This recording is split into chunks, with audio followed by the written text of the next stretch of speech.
Hey folks, walk with me. Chuck Feeney is a unique, maybe the most unique, current American billionaire, worth an estimated $8 billion, or maybe he had made an estimated $8 billion, something along those lines. But Chuck Feeney has done something radically different than I think most or all of the billionaires that are, at least the ones that are in the spotlight.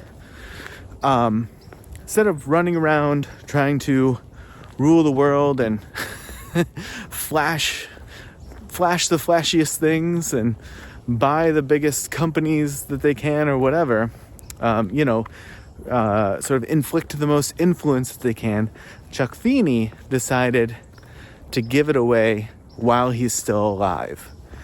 That he wants to have this active role in philanthropy, take that $8 billion and find people, find causes, find societal concerns that really need the money and provide it to them. To try to give them away, try to give them a resource.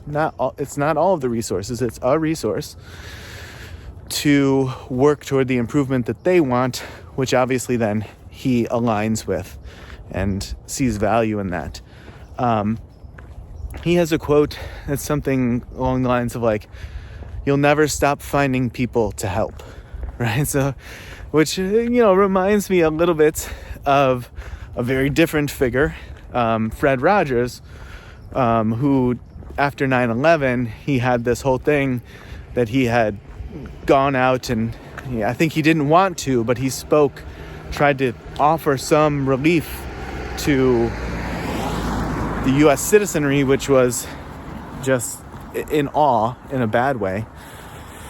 And, he said that when he was little, his mother would tell him, "Look for the helpers.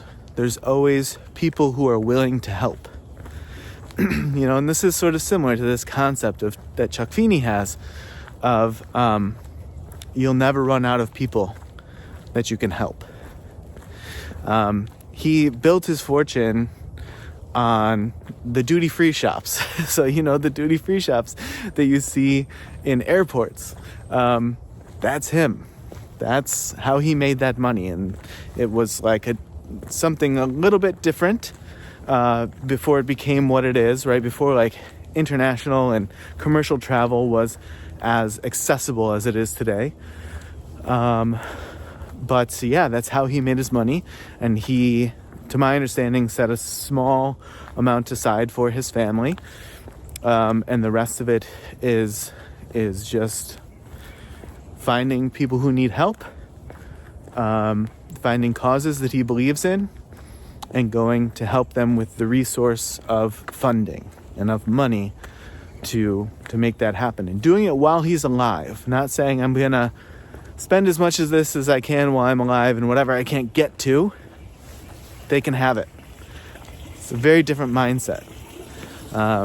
His goal is to give it away while he's alive, knowing that he's fine and he can get along just well enough and he doesn't have to be extravagant or wildly politically influential or anything like that just because he was able to build multi-billion-dollar wealth for himself.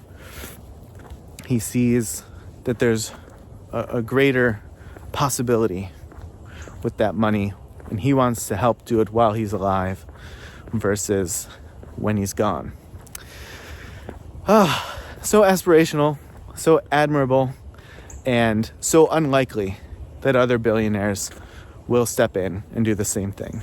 But here we are. But it's a unique story, which is what makes it newsworthy, which is why I wanted to share it here. All right, folks. Well, if you walked with me, if you didn't, doesn't matter. You're welcome either way. As always, I appreciate you watching this far, and I will see you in the next video.